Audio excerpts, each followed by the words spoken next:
Boa tarde, pessoal. Hoje que eu que tô na apresentação aqui. Vamos ver se eu consegui seguir algumas das dicas lá de comunicação, né? Eu já vi que eu falei em vários slides aí, né? Então, vou me colocar à prova aí depois da aula, aquela aula bacana que a gente teve de comunicação com os slides de apresentação.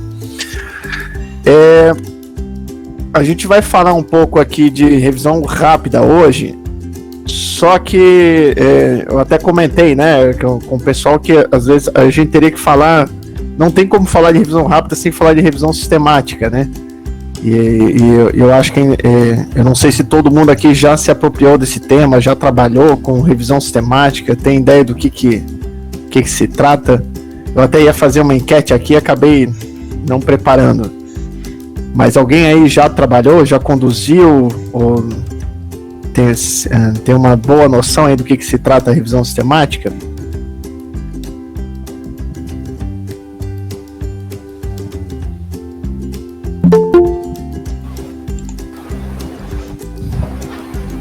Eu não conheço. Perfeito. Então acho que está muito certo aqui, foi muito acertada a construção aqui da apresentação de hoje, que vai falar bastante da revisão sistemática, e eu espero que ao final vocês entendam o porquê, né? Por que eu me dei ao trabalho de trazer bastante slides acerca disso. Então vamos lá. Bom, se eu perguntasse para vocês aqui, né, o que é dito, né, o que é apresentado comumente como a principal fonte de evidência para as decisões de saúde, independente aí seja o nível de evidência ou o que se traz, o que vem à cabeça de vocês? Alguém tem uma ideia de alguma fonte ou tipo de estudo, alguma informação?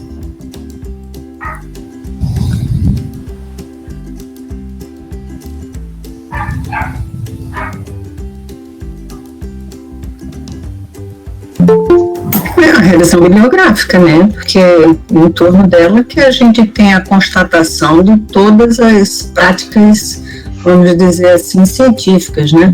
E aí a gente pode fazer uma comparação. Perfeito. A Rosângela, né, que comentou? Sim, professor, sim.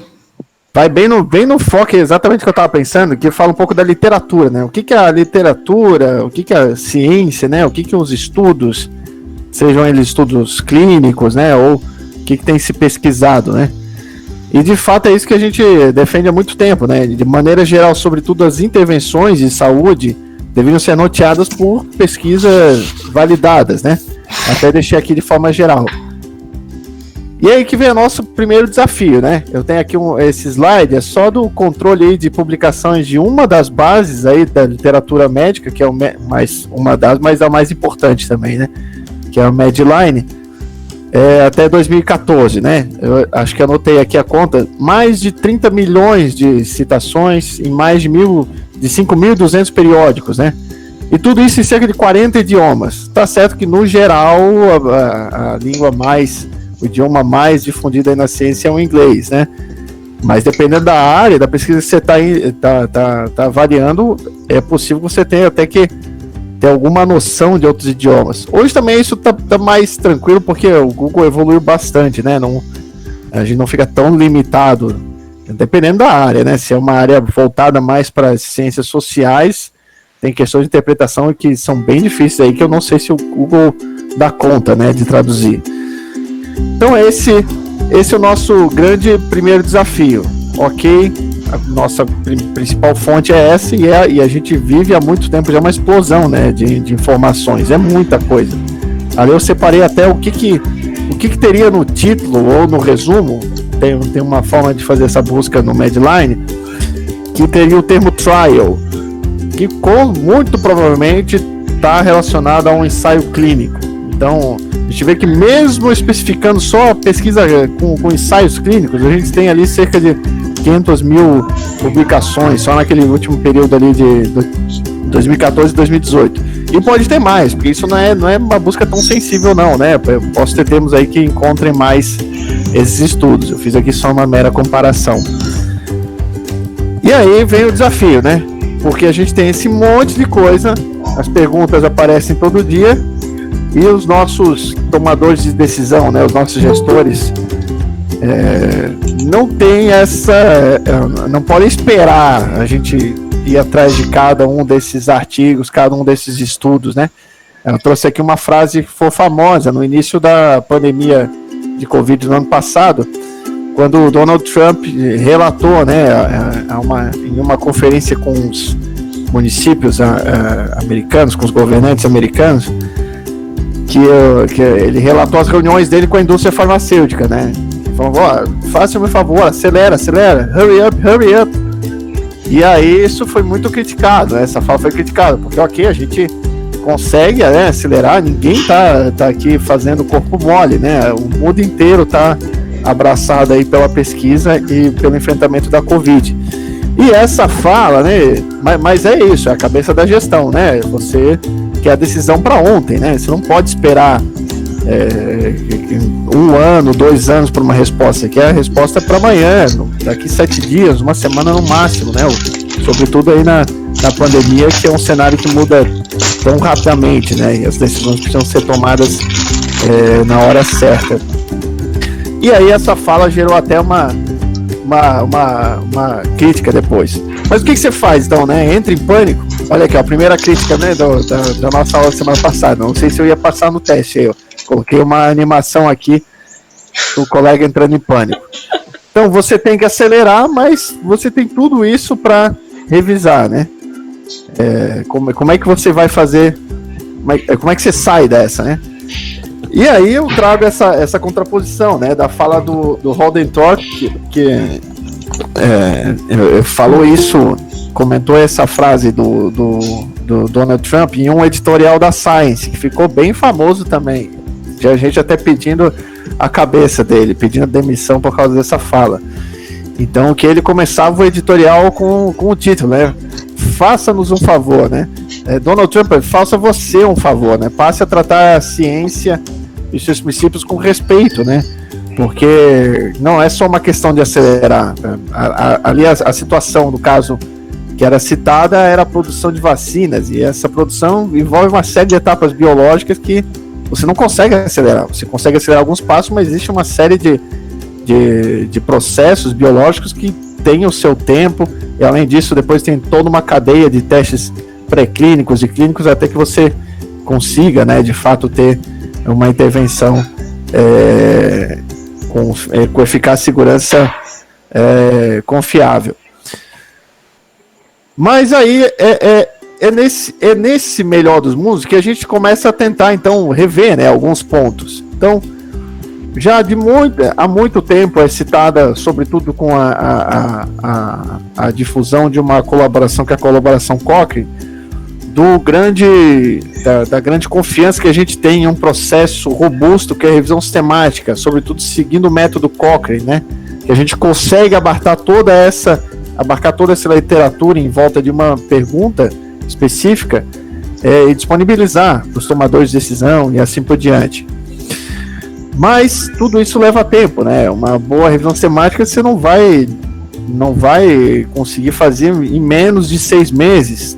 E dirá aí pelo método Cochrane, você vai levar muito mais tempo ainda, de 6 meses a 1, 2 anos, né?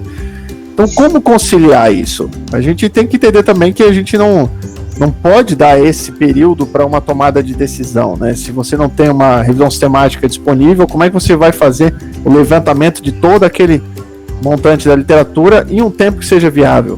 Como fazer isso? Como acelerar esse processo, porém, respeitando os seus princípios, né? E aí que começam a aparecer outras formas, né? Que não a revisão sistemática tradicional. E aí que eu trago aqui um editorial bacana da revista Systematic Reviews, que fala sobre a grande família das revisões sistemáticas. A gente começou a ter vários outros tipos, né, de revisões sendo difundidas nos últimos anos. Então tem a ideia das revisões de escopo e a revisão rápida, né, que é o tema da nossa aula aqui. Eu gosto desse editorial também, porque ele faz que há muita discussão, né? O que é uma revisão de escopo, o que é uma revisão rápida, o que é uma revisão sistemática, quando na verdade é tudo parte da mesma família. Então eles trazem introdução que é muito bacana, essa visão, essa analogia lá da biologia, né? Lembra das famílias, né? As classes, famílias, espécies. E ele traz esse ponto de que revisões sistemáticas seriam uma grande família, né, de estudos. E as diferentes formas de revisões seriam as diferentes espécies.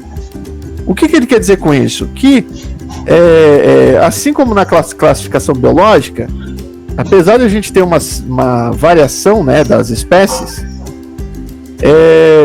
aqui onde ele fala aqui na classificação biológica, os organismos, eles compartilham certas características, né? Assim como os tipos de revisão devem compartilhar alguma característica em comum. Então, a gente tem alguma especificidade, cada um desse desenho, mas eles são todos parte de uma grande família, a grande família aqui da revisão sistemática. O que precisa, né? O que eles comentam que é esse compartilhamento? Independente do desenho, né? O fundamento é baseado no método, então tem que ter método, você tem que ter, e método, o método é estudado, é testado, você consegue analisar quais as melhores formas, quais as melhores estratégias de busca, que a gente vai discutir aqui hoje, tem como você observar se ela é sensível, se ela é específica, comparar com outro método, outra estratégia para saber o potencial dela. Então esse é o primeiro fundamento, precisa ter método. Esses métodos devem ser articulados com antecedência, então você precisa de um planejamento, independente de ser uma revisão rápida, de escopo, ou a clássica, né, revisão sistemática, ela precisa ser planejada com antecedência, precisa de um protocolo, precisa ter essa... precisa se vislumbrar aqui aonde se quer chegar, o que pode se conseguir com antecedência, e não ficar mudando no meio do caminho ou selecionando aí os resultados que você quer a seu favor, né? E, por fim, um outro ponto aqui, então eles citam esses 3 pontos principais, né, que devem ser compartilhados por qualquer uma das revisões, é que ela possa ser reproduzida. Então a gente deve informar detalhes suficientes, né? Como é que foi a minha estratégia de busca, que termos que eu utilizei, que base que eu fiz essa busca, em que período, que filtros que eu restringi, como que eu fiz essa seleção, quais foram os resultados, né? Isso, então, esses são os detalhes que vão possibilitar que alguém que queira atualizar o teu trabalho, que queira validar o teu trabalho, vá conseguir reproduzir e chegar, se não nos mesmos, em algo muito próximo, em um resultado muito próximo do que você aconteceu. Isso é a reprodutibilidade. E aí isso não é aliás, esse é um tema que está se caminhando aí para a ciência de modo geral, né? Cada vez mais se discute a necessidade de compartilhamento dos bancos de dados, das análises, para que aquilo possa ser reproduzido. Eu sempre lembro de um inquérito que a revista Nature fez também com vários pesquisadores, perguntando sobre a reprodutibilidade, né? E aí o que assustava, né? Tive a grande parte dos pesquisadores afirmaram que não conseguiam reproduzir algum estudo, né, que foi citado, mas mais da metade, né, um pouco mais da metade deles reconheceu que não conseguiu reproduzir seus próprios estudos. Então, em algum momento, mais da metade dos pesquisadores confessou que nem o próprio experimento ele conseguiu reproduzir. Então, é uma necessidade de enfrentar essa crise de reprodutibilidade. E a revisão sistemática nasceu com esse propósito já, né? Trazer a transparência para que aquilo possa ser reproduzido. E aí você possa confiar, né? Você pode confiar que não houve aqui um viés de seleção. O autor não selecionou os estudos que ele queria para defender a sua tese. Isso foi tudo resultado de um processo sistemático, criterioso. Ok, então, peraí. Então, o nosso tema é revisão rápida.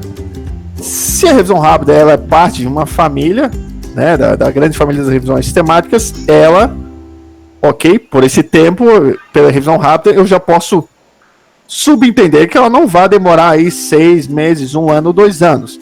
Ela precisa ser rápida. O quão rápida é que a gente pode discutir. A gente tem ideia de revisões super rápidas, revisões ultra rápidas, que dão resposta em 5 a 15 minutos. Então são propostas com estratégias bem diferentes.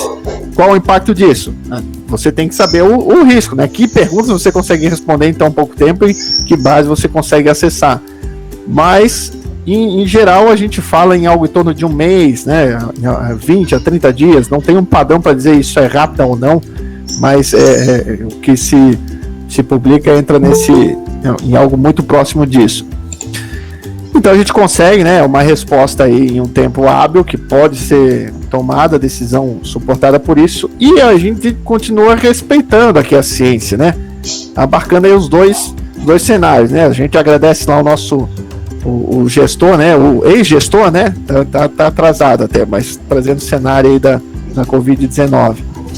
E agradece também quem defende a ciência. Então a gente tem um trabalho que dá um resultado rápido, porém obtido também por um processo sistemático, um processo baseado no método, com planejamento feito com antecedência e que seja reprodutível.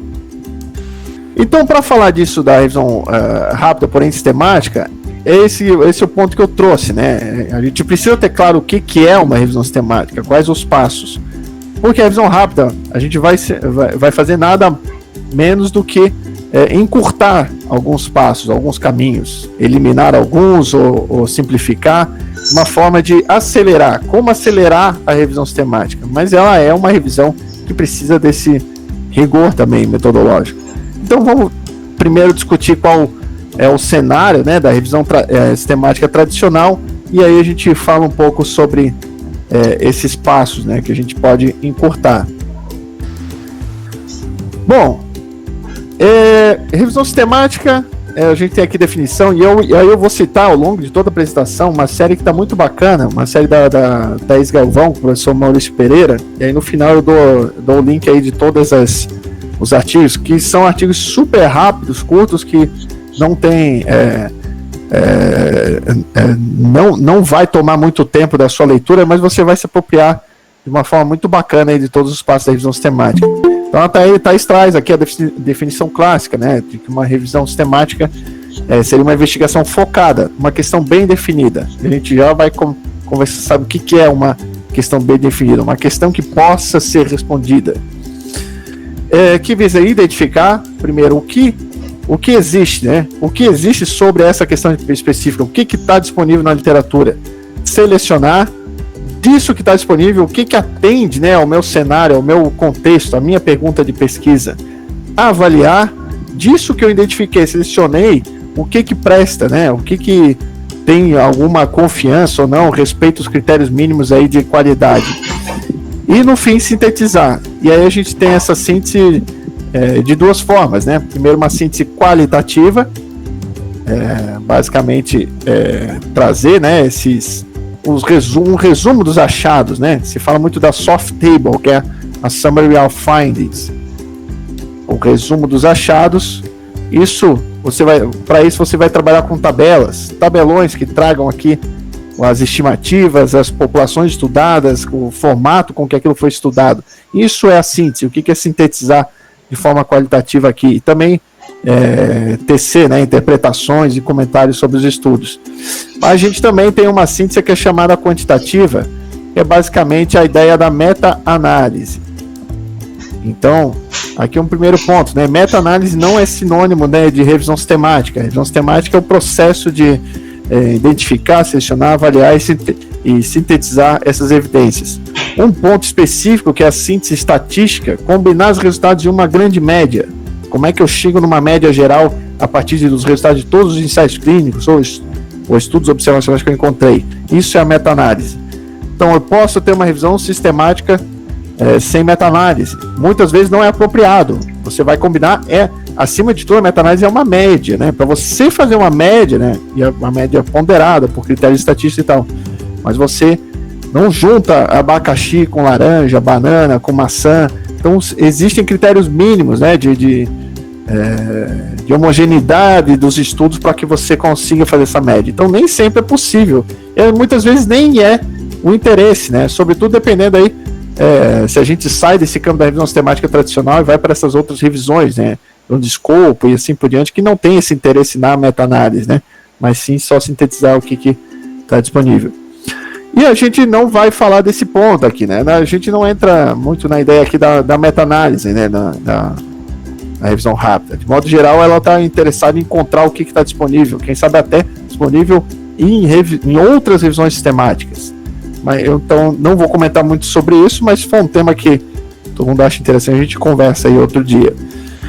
Mas vamos tocando adiante então. Então, o que é esse primeiro ponto, né? O primeiro passo, né? Aqui eu tenho um quadro clássico comparando o que implica essa definição, né? Então, uma revisão narrativa tradicional geralmente tem uma questão ampla. Você não tem uma questão focada em uma dúvida clínica, ou não só clínica, tá? Hoje a revisão sistemática é difundida para decisão em política de forma geral.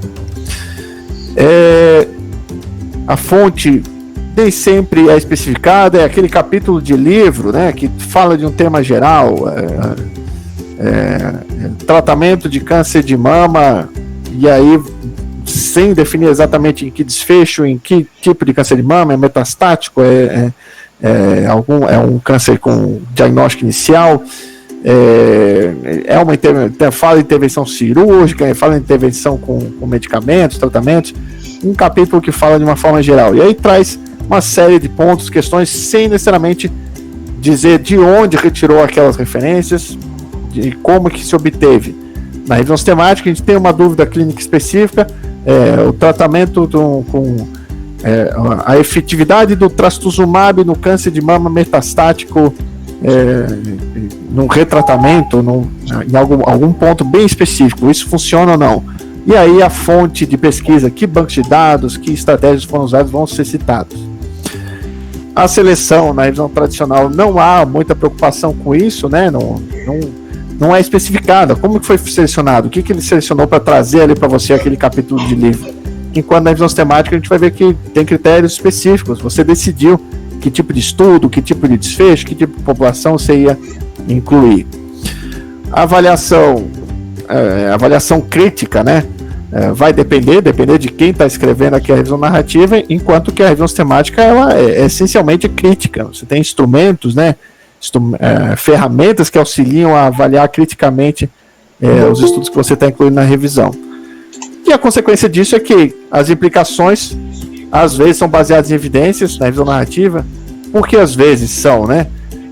Pode, por acaso, um indivíduo escrever um capítulo de livro e chegar às mesmas conclusões que chegaria a uma revisão sistemática, né? Incluir os mesmos estudos, né?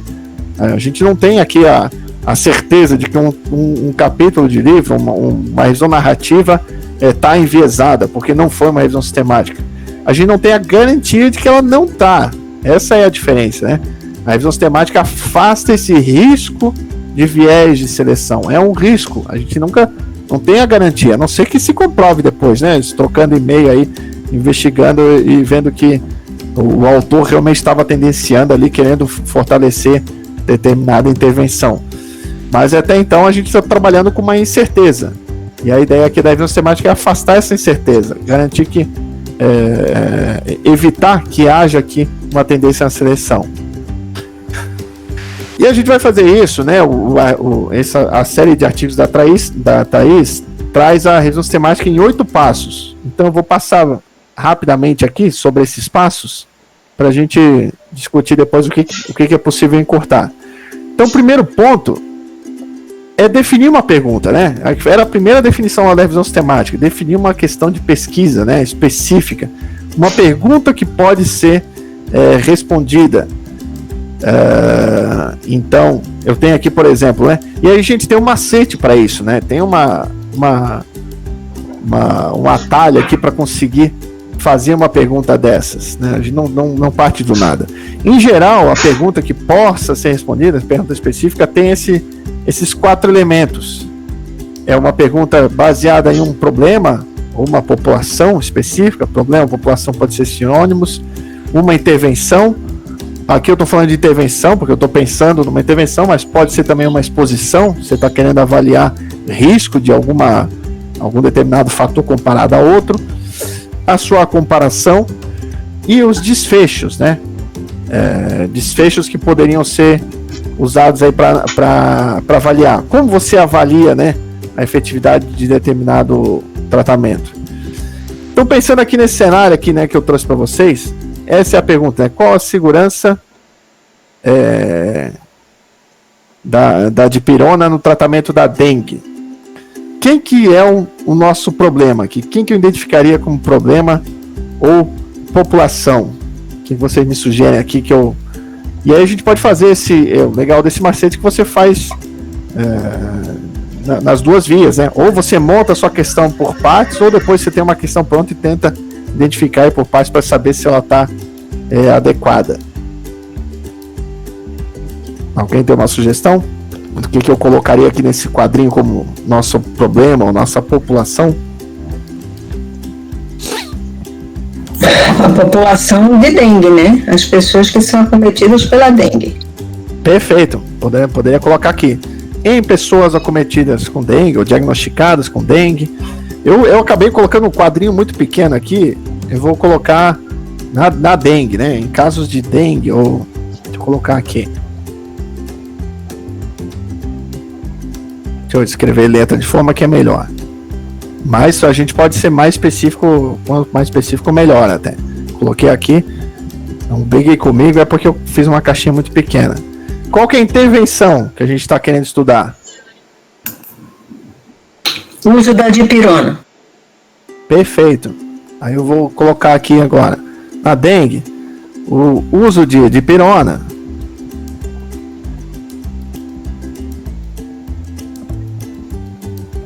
Aí eu não tenho aqui, né? Agora eu fui falho com vocês, né? Que essa minha pergunta aqui não tem um comparador, né? Mas se vocês têm alguma ideia, tem alguma sugestão do que poderia ser um comparador? Se a gente está vendo aqui dipirona no tratamento de dengue. O uso de outro medicamento? Poderia ser de uma forma geral, né? Outros medicamentos, né? Outros analgésicos, antipiréticos. Se tiver algum específico, quanto mais específico até melhor. Mas poderia ser uma revisão ampla, né? Você está definindo que vai comparar com outros medicamentos, né? Você não vai comparar com outras estratégias aí. Você está pensando em febre, né? Pode reduzir a febre com... Ou mesmo a ausência delas, né, Ivan? Sem nada, comparar isso, nada. Comparar sem nada. Perfeito, pode ser nada. O que mandaria aqui, em geral, o que seria bacana você comparar com o seu contexto, né? O que é usado hoje, né? Aqui a gente está vendo de forma que já tem, né? Mas pensando num cenário de uma intervenção nova, né? Tá vindo um novo tratamento. Você vai comparar com o quê? Com o que se faz atualmente. Como que é tratada aquela condição. Então você vai trazer aquilo para o seu computador. Seu comparador. Tava preparando a aula hoje aqui de informática, tô com o computador na cabeça.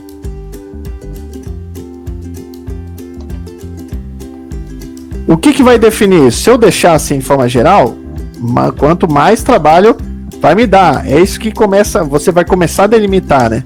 Com menos específica a sua estratégia, a sua pergunta, menos específica será a sua estratégia de busca depois, né? O que implica eu colocar como comparador outros medicamentos?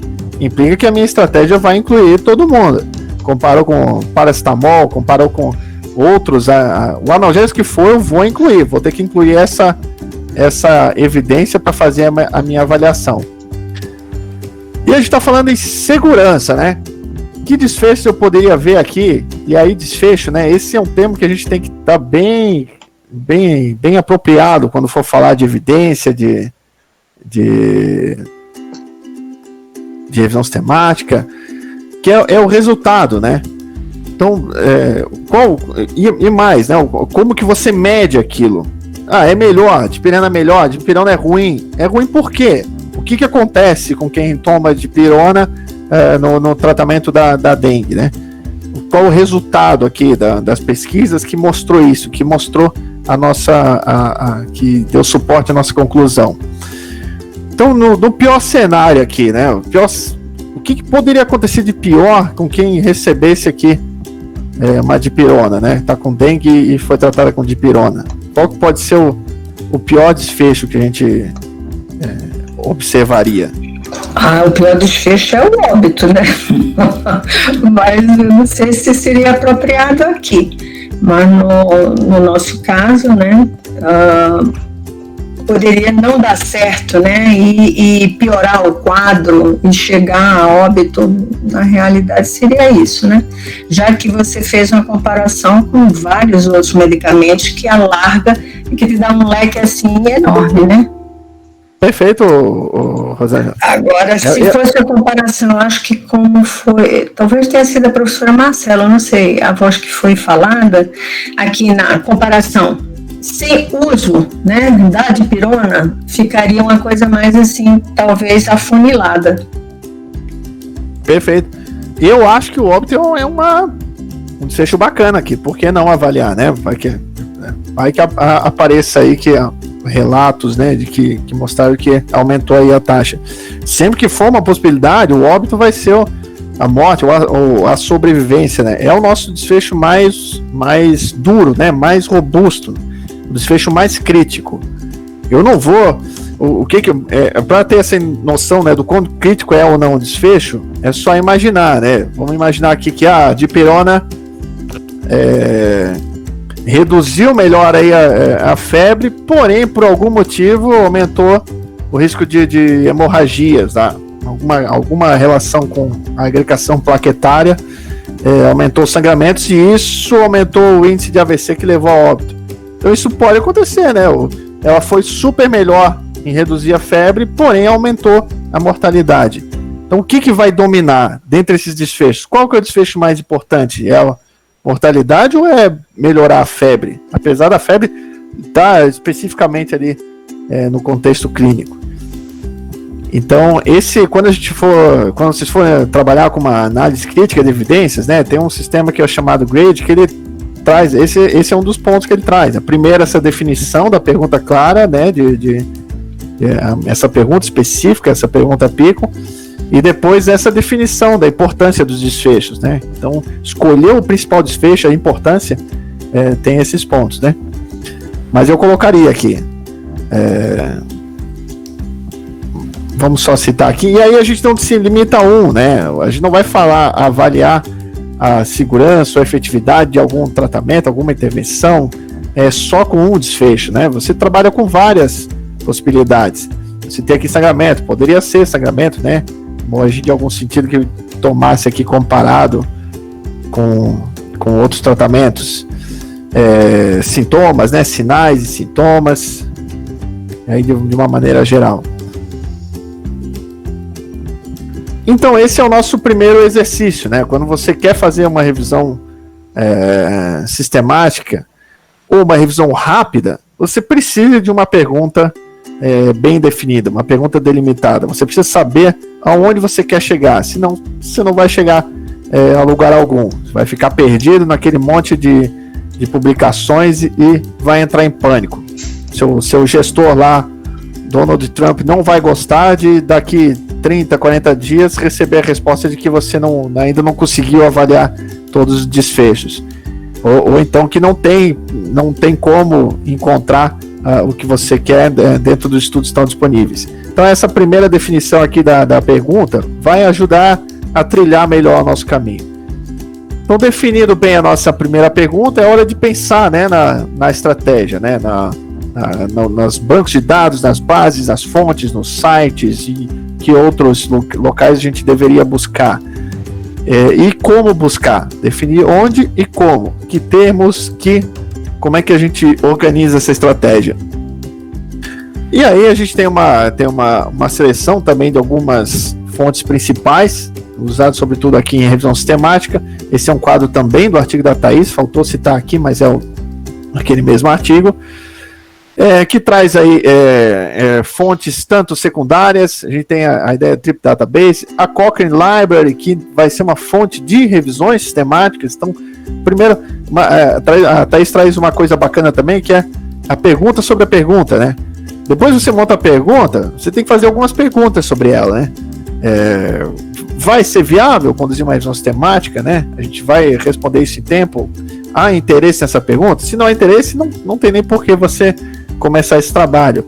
E a outra pergunta é se alguém já respondeu. Será que alguém já não fez uma revisão sistemática sobre isso? E você vai perder todo o seu tempo e esforço em cima desse trabalho? Então, a primeira fonte bacana, que é bacana você olhar, antes mesmo de estabelecer bem essa estratégia, é ter esse panorama geral de outras fontes de revisão sistemática, fontes de informação baseada em evidências, né? A gente tem a ideia que tem o UpToDate, por exemplo, né? Que é uma fonte super atualizada. E as fontes primárias, que aí sim a gente entra mesmo, né, na ideia da revisão sistemática. Então tem a ideia do Medline, que pode ser acessado tanto via Ovid, que em alguns países ele é até mais comum. O Ovid é uma forma mais comum de se acessar a Medline, né? Ou o PubMed, que tem a Medline, tem outras bases também, mas é a forma que a gente mais usa aqui. O que eu mais vejo, por exemplo, é o nosso acesso via PubMed. Tem outras bases, a base da Embase, Scopus, Lilacs, que é aqui voltada, né, a América Latina, entre outras bases. O quanto você vai incluir? Tem outras bases específicas? Tem. O seu cenário tem alguma fonte de pesquisa específica? Vale a pena incluir? Quanto mais sensível você quer ser para sua busca, melhor, no contexto da revisão sistemática tradicional. No contexto de revisão rápida, é justamente um dos pontos que a gente vai poder encurtar, né? Qual o número de bases, né? Você tem que você vai conseguir rastrear em um tempo viável. E o quanto que isso vai se impactar? O quanto vai mudar você incluir PubMed, Embase e ainda fazer uma busca no Google Acadêmico? O Google Acadêmico vai trazer muita coisa, né?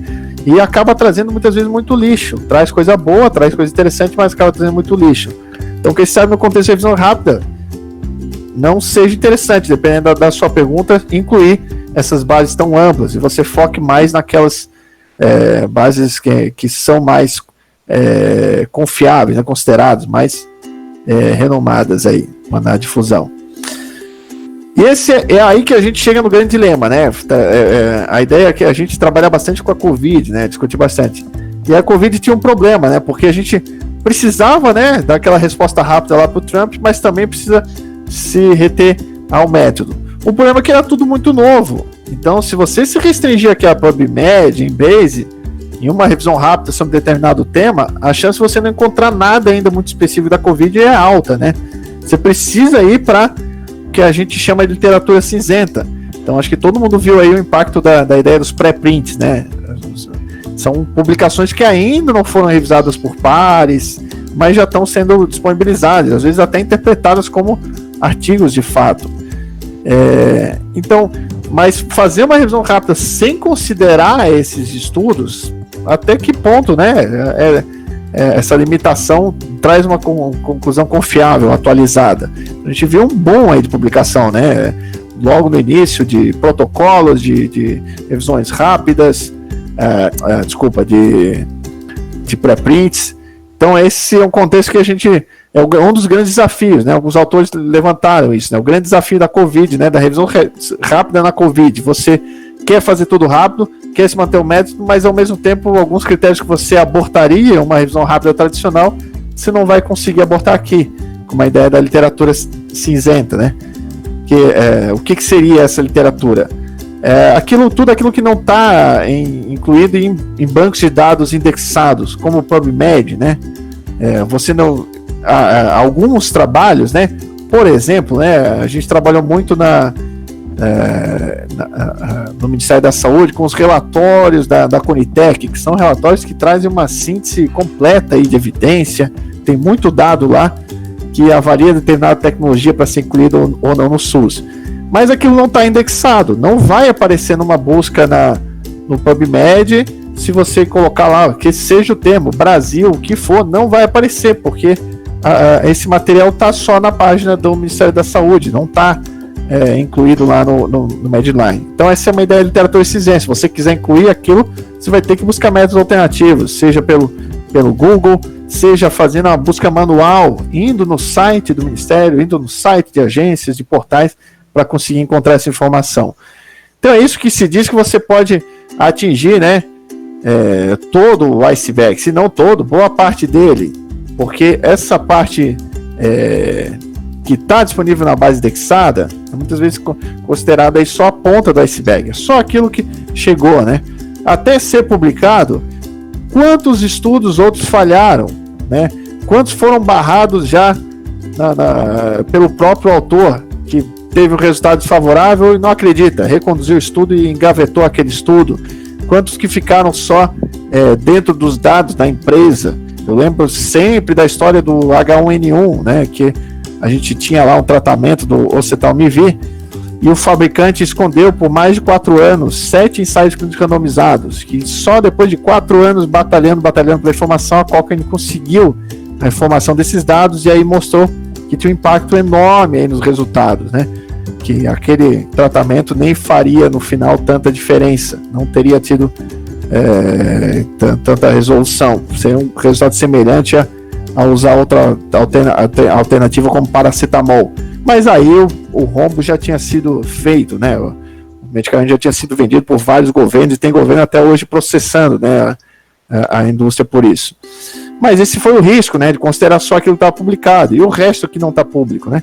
E aí esse é o caso da Covid aqui, né? Se eu não pego aqui os pré-prints, né, o que está sendo publicado, as notas técnicas, lembre quantas notas técnicas saíram, né, de temas relacionados aí à Covid. Então, eu vou ter um resultado bastante limitado se eu ficar só dentro do meio acadêmico formal. E aí o impacto é ainda maior se a gente for para outras áreas, né? Como eu citei, políticas públicas, né? A maioria dos relatórios, trabalhos técnicos, não vai estar publicado como um artigo científico. Então, dependendo do que você quer avaliar, não é nem recomendado, é essencial que você considere a literatura cinzenta. Caso contrário, você vai ter uma influência grande aqui do viés de publicação, que é considerar só aquilo que foi publicado. E aí tem-se uma chance grande de que você esteja vendo só os resultados favoráveis, só os resultados positivos. Tem inclusive revistas, né, que o título da revista é Jornal dos Estudos Negativos, né, estudos que não tiveram significância estatística ou foram desfavoráveis, e a revista publica só isso, de tão impactante que é a dificuldade de publicar esses resultados. Você tem que vencer primeiro o preconceito do próprio autor, tem que vencer o preconceito do financiador da pesquisa, depois você vai ter que ter uma barreira enorme para conseguir publicar esse resultado numa revista aí de revisão por pares, né? Até você convencer o editor que aquele resultado negativo é um resultado importante, é uma grande batalha. Então tem até revistas hoje focadas nesse aspecto.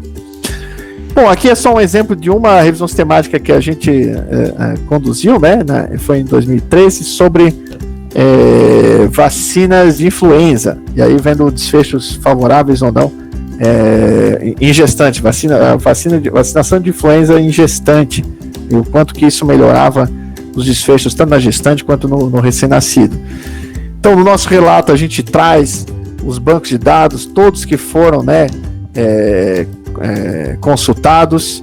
Depois traz ainda, não só isso, né, traz como que esses bancos foram consultados, porque isso também é importante. Não basta eu falar que eu consultei Medline, consultei a Central. Isso era aceito há muito tempo atrás, né? Hoje ninguém mais aceita isso como uma revisão de qualidade. E aí que entra na estratégia de busca em si, né? Que combinação de termos, né? Então, por exemplo, aqui no nosso caso, uma dica interessante é combinar os termos, né? Que a gente falou lá da busca, lá da nossa questão de pesquisa. A população, a intervenção, e trabalhar com algum filtro por tipo de estudo. A gente não inclui aqui na nossa estratégia de busca os desfechos.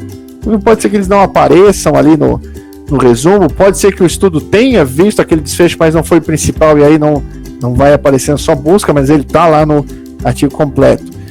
Então, aquela pergunta de pesquisa, ela te orienta a como construir o estudo, mas ela não é a sua estratégia de busca. Você não vai pegar aquela questão que a gente definiu lá, na dengue, a dipirona comparada a outros medicamentos, aumenta o óbito, né? A frequência de óbito. Não é isso que você vai jogar na estratégia de busca. A partir dessa pergunta que você constrói.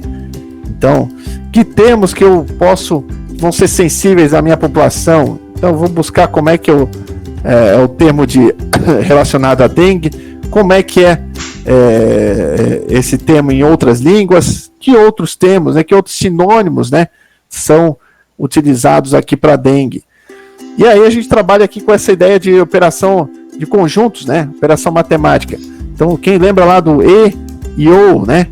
Então, a intersecção é o e o ou é tudo, né? O ou você vai juntar tudo. Então, quando eu coloco o ou dentro desse parênteses, dengue ou... Gente, não me vem nem à cabeça agora um sinônimo, né? Sei lá, se tivesse algum sinônimo aí, febre brasileira, algo assim, a gente colocaria aqui com war.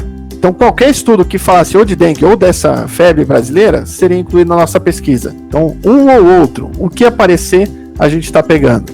Diferente do END, né? O END ele já vai ser esse caminho aqui da intersecção. Ele precisa ter os dois termos.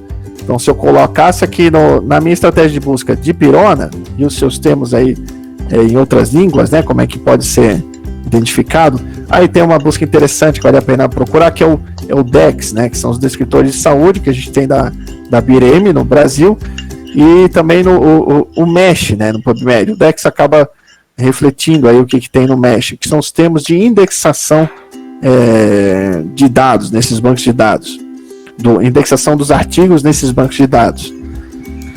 Então, aqui eu colocando dengue e dipirona, se o artigo precisa necessariamente tratar da dipirona. Então, dependendo de onde eu vou orientar, procure dipirona no título, no abstract ou num grande tema, ele tem que aparecer no resumo ou no título em algum momento dipirona para dengue. Se aparecer só paracetamol na dengue, eu não vou incluir esse termo na minha pesquisa. Se o estudo trabalhar com dengue, mas falar só de outras intervenções não farmacológicas, eu não vou incluir. Ele nem vai aparecer aqui na minha busca, se for uma busca bastante bem construída. Então é nessa ideia que a gente vai conformar, né? Como é que fica a nossa estratégia, juntando os sinônimos, os termos e aqui os filtros, né? Se eu quero ver só ensaio clínico, eu tenho filtros específicos. Como é que a gente identifica ensaio clínico nos bancos de dados? Tem uma série de combinação de termos que vai te ajudar a isso. Se ele incluir trial no título, RCT em algum ponto do resumo, ou clinical trial em algum momento, isso vai definir que muito provavelmente é um artigo de ensaio clínico. No nosso caso nem faria tanto sentido, a gente está falando de segurança, quem sabe vale a pena buscar outros estudos, né? Estudos de segmento, estudos de corte, estudos que tenham dado aí em uma pontuação maior, que não só um ensaio clínico. Então vejam que a questão de pesquisa vai direcionar todo o resto do planejamento. Pensar bem numa questão de pesquisa. O que você quer? Eu quero ver segurança. Ok, isso vai implicar nos desfechos. Esses desfechos vão implicar no tipo de estudo que eu quero avaliar, o tipo de intervenção, o tipo de estudo. E tudo isso vai orientar aqui a construção da estratégia. Que não vai ser diferente, né? Você não vai deixar de fazer uma estratégia de busca na revisão rápida. Então todo o tempo a gente vai comentar que a revisão rápida é uma aceleração da revisão sistemática. Você igualmente vai ter que ter uma questão de pesquisa que seja útil, bem adequada ao seu contexto, vai pensar nos bancos de dados, nas bases de dados de outras fontes que você precisa buscar, vai construir uma estratégia de busca que possa ser consultada, reproduzida. Tudo isso é elemento aqui que vai fazer parte da revisão rápida também. Então aqui só um exemplo, né, daquele estudo que eu falei da vacina de influenza. Então o ideal é que você relate no artigo, né, se você está fazendo um artigo aqui de mais uma sistemática, pelo menos a principal estratégia. No nosso caso aqui, a principal era a do PubMed. Então a gente trouxe aqui toda a combinação, né, toda a combinação de termos. Então influenza no termo MESH como grande termo central, ou se apareceu influenza, esse termo TIAB aqui quer dizer título ou abstract no PubMed. Se aparecer influenza no título ou no abstract, está valendo, vai entrar aqui no nosso estudo. Então, e aí, deixa eu encontrar aqui onde é que tem um END. END, né? Então, tinha que falar de vacina, de febre, o que resfriado, né? o que fosse, porém, tinha uma série de outras combinações, né, de end. Tinha que falar, poderia até falar aqui do resfriado de uma maneira geral. Ok, se aparecer o resfriado de uma maneira geral, no título ele vai entrar. Porém, ele tem que também falar que ele está falando do resfriado em relação ao uso ou não de vacinas de influenza. E mais, tem que falar, tá falando o uso de vacina de influenza ou não em relação às mães, às gestantes, né? É essa população específica. Então é esse o trabalho que a gente vai ter que ter na construção de uma estratégia. Pensar bem quais são os sinônimos e quais são as intersecções, quais são os vários es que vocês vão incluir aqui. E aí isso pode ficar tão maior ou menor, dependendo de onde você quer chegar e do que você está disposto, né? Você está disposto a ler 10 mil artigos científicos? Tem como selecionar isso? Aí sua estratégia pode ser bem aberta, você não precisa fazer algo tão específico. Mas na maioria das vezes não é isso que a gente tem, né? Não é esse o tempo que a gente tem, sobretudo aqui no contexto da revisão sistemática, da revisão rápida. Bom, a gente definiu a pergunta, definiu as bases de dados, a estratégia de busca, né? Os termos. A gente precisa definir os critérios, né? Porque tudo isso vai ser para identificar. Pensei aqui no que a Medline é uma base que eu vou fazer a busca pelo PubMed, defini a minha estratégia, joguei lá. Apareceram 10 mil resultados. Como é que eu vou definir que desses 10 mil, só 100 deles prestam para o meu contexto? A partir dos critérios que eu estabeleci previamente, os critérios de seleção. Então, como é que eu vou incluir? No nosso caso aqui, por exemplo, a gente tinha incluído tanto ensaios clínicos randomizados ou estudos de coorte, né? Qualquer outro estudo não foi incluído. Então, pode ser que nossa estratégia não tivesse tão específica e aparecesse lá um caso controle, uma série de casos, um relato de caso, né, de efeito da vacina de influenza em alguma mãe. Por algum motivo, a nossa estratégia de busca não foi específica o bastante para não trazer esse resultado. Ele acabou sendo incluído pelos critérios. Aqui nessa fase que a gente vai definir, não, isso aqui não é um ensaio clínico, não é estudo de coorte, não vai entrar no escopo dos nossos estudos. Além dos outros critérios, né? E aí cada elemento lá da nossa pergunta vai ser um critério aqui de seleção. Que população? A gente vai ver estudos da dengue. É dengue, a gente quer avaliar a dengue, não é outro cenário, né? Que intervenção? Estudos que tenham em algum momento falado da dipirona. Então, se por algum motivo entrou no nosso escopo de estudos ali, estudos que citaram a dipirona só com um exemplo, era só um exemplo que ele estava citando, e por isso caiu na nossa busca, mas na verdade ele não estudou a dipirona, não avaliou a dipirona. Então, esse é um estudo que a gente vai excluir aqui, porque ele não preenche os meus critérios de seleção. E aí, o outro grande desafio da Covid, né? Porque se você quer trabalhar só com o estudo de Covid, agora a gente já tem bastante coisa. Tem um ano já de Covid e já tem muita coisa publicada. Mas imagine lá no cenário, né? No primeiro cenário. E assim, mesmo que tenha muita coisa publicada, não é tudo. Muitas das perguntas a gente ainda não tem dado específico para Covid. Então é uma questão que você precisa repensar aqui. Até que momento você vai procurar algo só específico para Covid? Será que recomendações de outras infecções respiratórias não seriam coerentes, né? Será que outras doenças respiratórias não têm as mesmas recomendações de uso de máscara? Que tipo de máscara que a gente utiliza? Então, o dado testado lá em uma doença parecida, semelhante, que tenha o mesmo modo de transmissão, a mesma transmissibilidade, será que essa evidência não seria útil para a gente? Então, tem uma ideia aí da evidência direta. Às vezes, você pode trabalhar com isso aí. Então, definir uma população mais ampla, não a população específica da Covid, uma população acometida por doenças respiratórias, né, que podem levar a gravidade semelhante aí da Covid. Então, essa é uma estratégia que é necessário se pensar quando vai se falar de Covid, né? O Jonas estava apresentando um trabalho aí, uma nota de orientações para o transporte, né? Não necessariamente você vai ter estudo suficiente aí na Covid. Pode ser que você tenha essas recomendações em outros cenários que podem ser aplicados, né? Resguardando a interpretação do quão limitado é isso ou não, e precisa dessa avaliação crítica, mas é um ponto que a gente precisa pensar quando trabalha no contexto de evidência limitada, como é nosso contexto da Covid. Bom, e aqui a gente incluiu, né, as gestantes, a questão dos tipos de vacinas, e tem o critério de exclusão também, né? A gente tem o critério de inclusão, que seria aquilo que potencialmente você vai colocar no seu escopo de estudos, mas aqueles outros pontos que, ok, até poderiam ser incluídos, mas por algum motivo que acaba não sendo importante, ele vai ser excluído do estudo. Então, o critério de exclusão é bem difícil muitas vezes delimitar, porque a gente não pode cair no caminho de só reproduzir o que a gente colocou como inclusão. Critério de inclusão é ensaio randomizado de estudo de corte.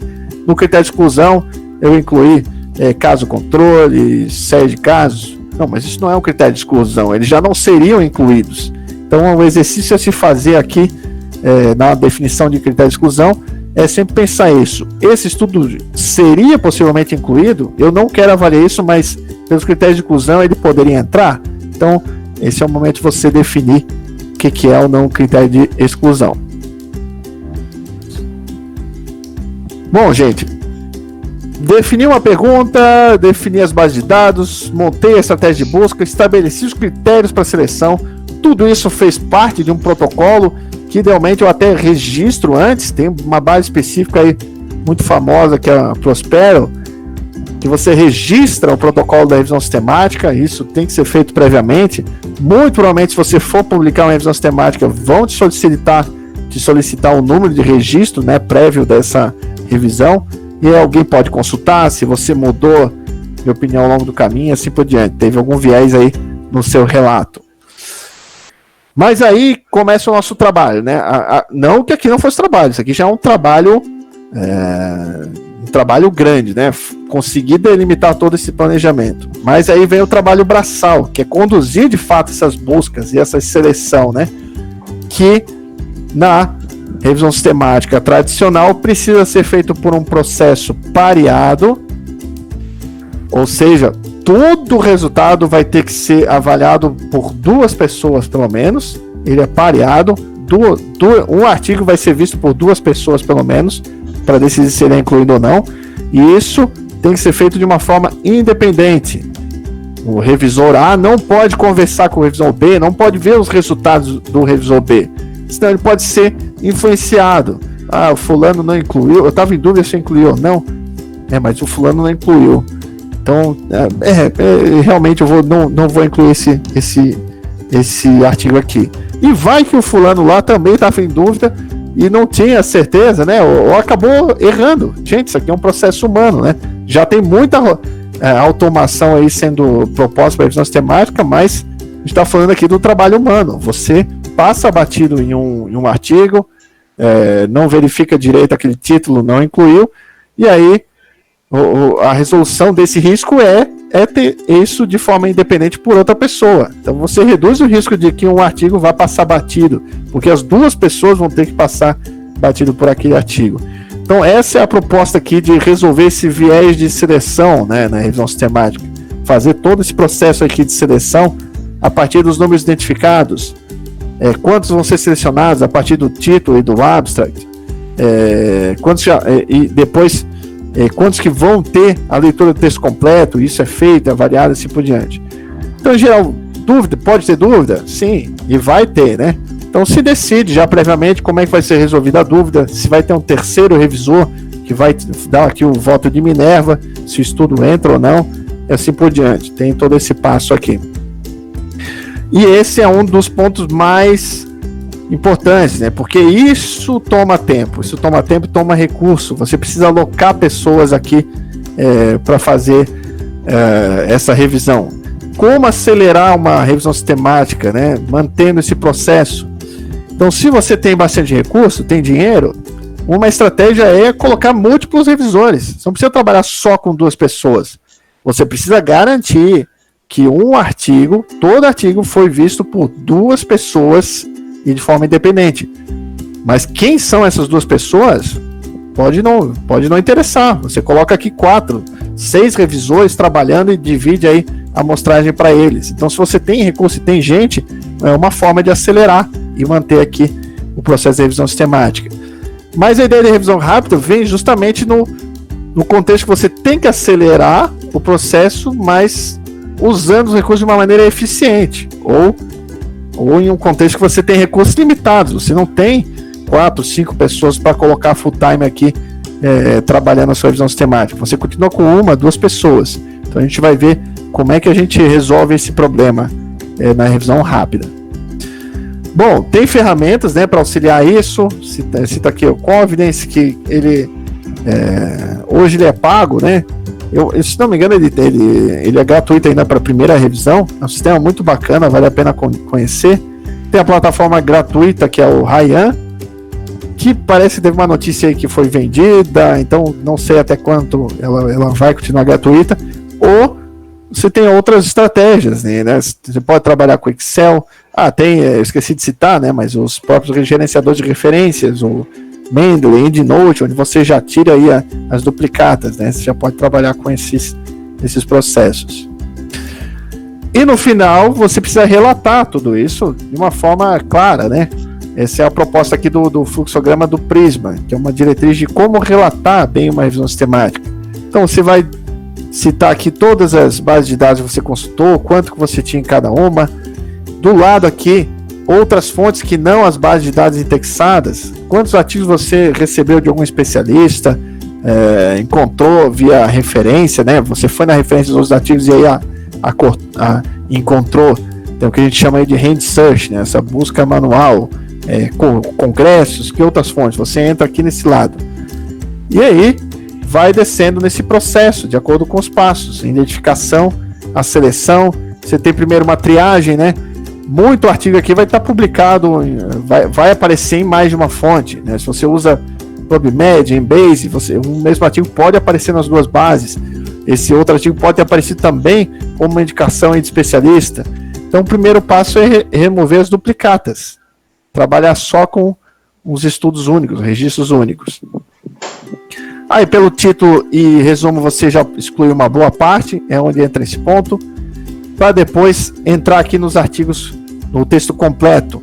E aqui que você avalia ainda o que fica, o que não fica, né? Muitos artigos você vai ficar em dúvida aqui.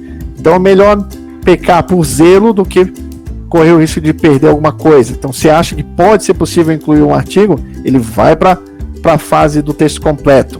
E aí, é aqui que ele pode ser excluído ou não. Então, aqui é interessante que esses artigos aqui, você precisa identificar quem foram esses artigos, quem que você excluiu. Então, ou você põe a referência aqui no fluxo, ou põe uma tabela de estudos excluídos, diferente daqui de cima. Você não precisa dar a referência desses estudos que você excluiu pelo título de abstract. Se assume que eles não eram parte, não preenchiam o critério de exclusão. Nesse caso aqui, não. Aqui você ficou em dúvida, pode ser que eles preenchiam o critério de exclusão, por que você excluiu depois de ler o texto completo? Um dos motivos pode ser porque você não conseguiu o texto completo, né, de forma alguma. Tentou contato com o autor, fez de tudo e não conseguiu ter acesso a isso. Feito isso, excluindo aqui o seu último lixo, é que você vai fazer a sua síntese dos resultados. Essa tabelona que eu comentei, né, o tabelão dos resultados. Se é um cenário que você pensa em fazer aquela média ponderada, meta-análise, tem ainda os estudos que vão ser incluídos ou não na sua ou nas várias meta-análises. Tem isso também. Uma revisão sistemática pode permitir que você faça várias meta-análises, dependendo aí dos vários desfechos que você identificou. Não tem uma meta-análise única. Então é esse o processo. Um trabalho que despende bastante tempo. Esse aqui era o exemplo lá, né, que eu citei da vacina de influenza, só para ilustrar aqui como é que foi feito esse passo a passo. Feito isso, a gente avalia criticamente, né, os estudos, faz a interpretação. Aqui é só um exemplo de uma das ferramentas. Para cada tipo de estudo você vai ter ferramentas direcionadas. Esse é um exemplo de um resultado de uma ferramenta da Cochrane, que é do risco de viés de ensaios clínicos randomizados. Então você tem domínios aqui que são cruciais para o ensaio clínico. Como é que foi gerada a sequência de alocação? Foi feito um sorteio de forma adequada? Como é que foi mantido o sigilo dessa sequência de alocação? Os participantes foram cegados, foram mascarados quanto a estarem recebendo ou não tratamento? Então são pontos essenciais aqui, e essa figura dá uma noção de onde está o maior impacto, onde está o maior risco de viés. Então a gente vê aqui que é um problema grave, né? Desse caso aqui que nenhum estudo praticamente, né? 0% dos estudos tiveram um risco baixo para a geração da sequência aleatória, que é um ponto essencial para garantir que é um ensaio clínico randomizado. E pior ainda, aqui ó, 80%, né? A gente tem só 20% aqui dos estudos com risco incerto. Não estava claro se ele fez ou não fez a randomização. Mas 80% aqui o risco é alto. Quer dizer o quê? Que ou não fez a randomização ou fez de uma forma inadequada, e isso tem impacto aí para a conclusão. Então isso vai direcionar um pouco aqui a sua interpretação, as suas conclusões na hora de preparar esse resumo crítico. Aí o resumo eu citei, né? Você basicamente apresenta isso de uma forma palpável. Essa é uma tabela famosa, semelhante aos estudos, né? Que a gente tem a tabela 1, que traz as características dos participantes. Essa tabela 1 traz as características dos estudos. Quem fez o estudo, em que ano, que país, qual era o desenho, qual a intervenção que foi utilizada, quem era o grupo de comparação, qual o mês aqui da gestacional da imunização.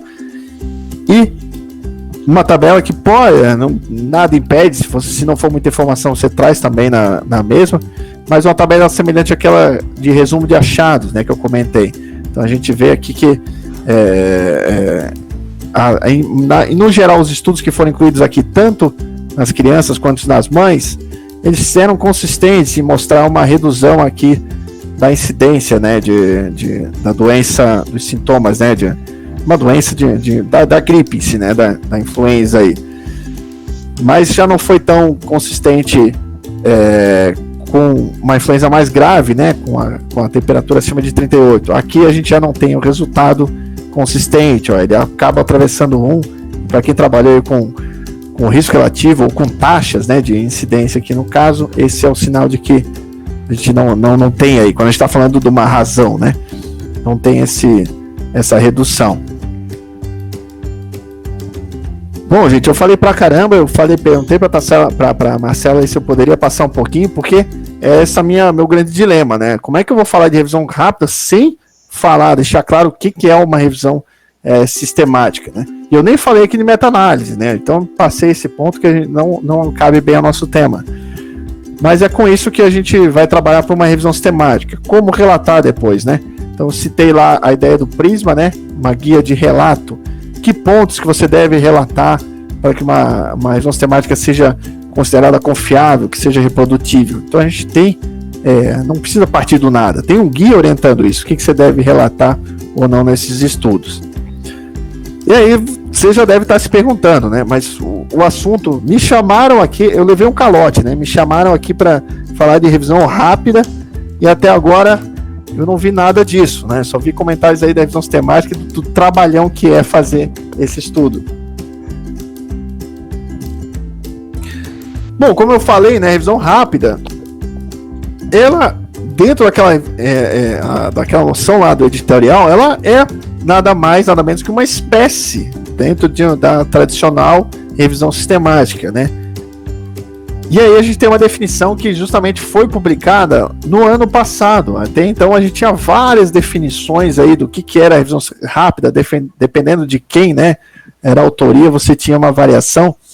Mas o próprio grupo de métodos da Cochrane fez uma revisão de escopo sobre as definições de revisão rápida. Então essa foi aqui a definição que foi construída a partir de todas essas definições existentes, né? Que elementos tinham em cada uma que definiam uma revisão rápida. Então, nada mais é que uma forma de síntese do conhecimento, igual aqui é o que a gente viu com a revisão sistemática. O propósito da revisão sistemática é sintetizar. Você tem 1 milhão de estudos, 30 milhões de estudos publicados no PubMed, como é que você sintetiza isso de uma forma que possa ser útil para tomar a decisão? A revisão rápida também é uma síntese, você vai sintetizar o que está disponível, mas é uma forma que acelera. É uma forma de acelerar o processo de condução de uma revisão sistemática. Como é que a gente acelera essa revisão sistemática? Eu posso contratar vários revisores. Essa é uma forma. Eu mantenho minha revisão sistemática tradicional tendo mais recursos. Eu tenho dinheiro para isso, eu coloco mais gente para trabalhar. Mas existe alguma forma de acelerar isso em um cenário que o recurso é escasso, né, limitado? É a ideia da revisão rápida. É uma forma de acelerar esse processo por meio do quê? Não é por meio da contratação de mais pessoas, mas da simplificação.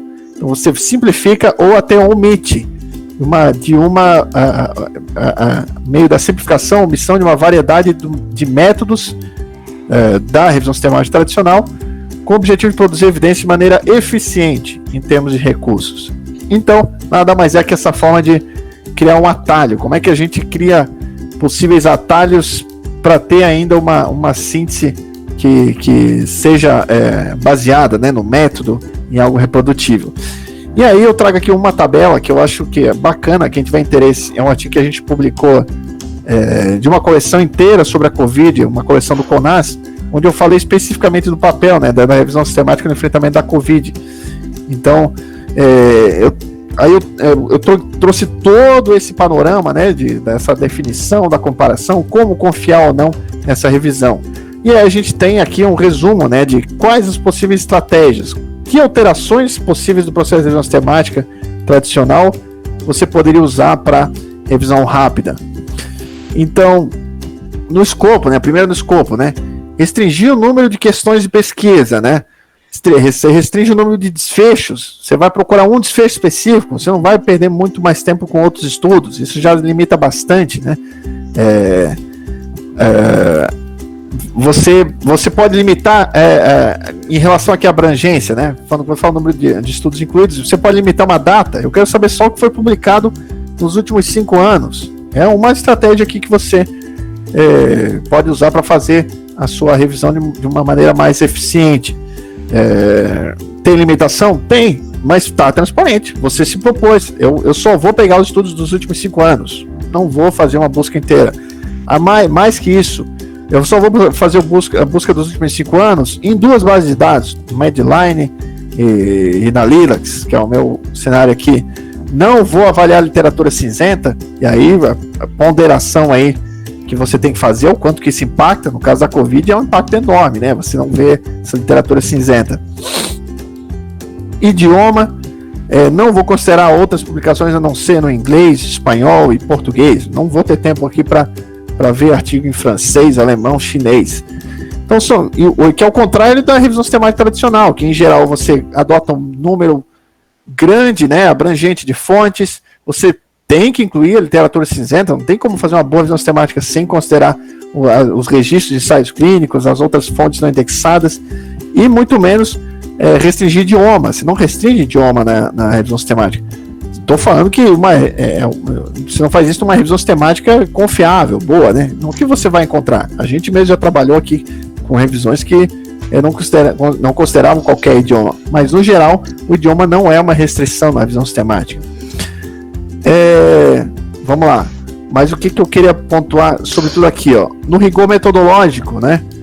A extração pareada, aí que é o ponto, né? Você pode eliminar ou restringir. Então tem revisões rápidas que sequer usam pareamento, tem uma pessoa só fazendo a inclusão de estudos, tem revisões rápidas que continuam mantendo pareamento.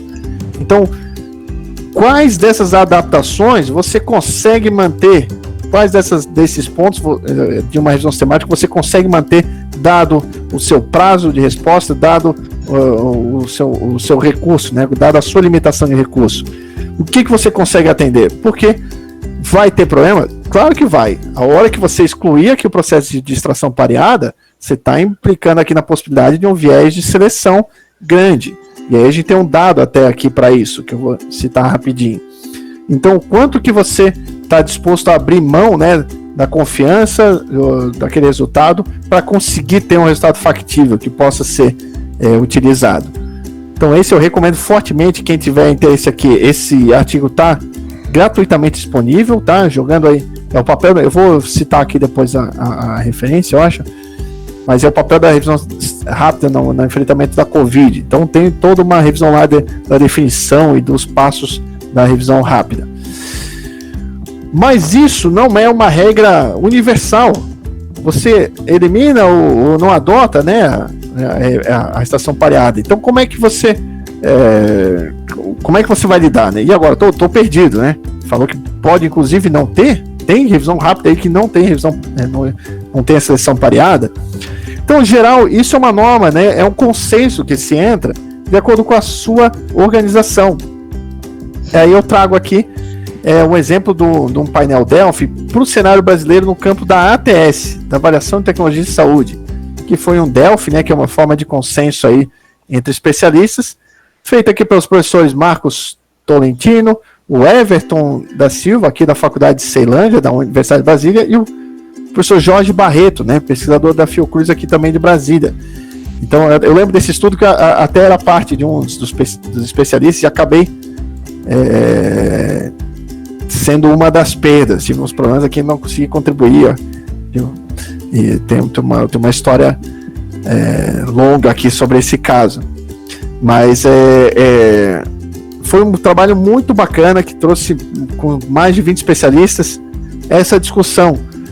Que passos, né, podem ser encurtados e mais. Eles trouxeram quanto tempo a gente deveria despender e quantos profissionais deveriam ser alocados para cada um dos passos de uma resposta rápida aqui, né? A gente entendendo aqui também uma revisão rápida.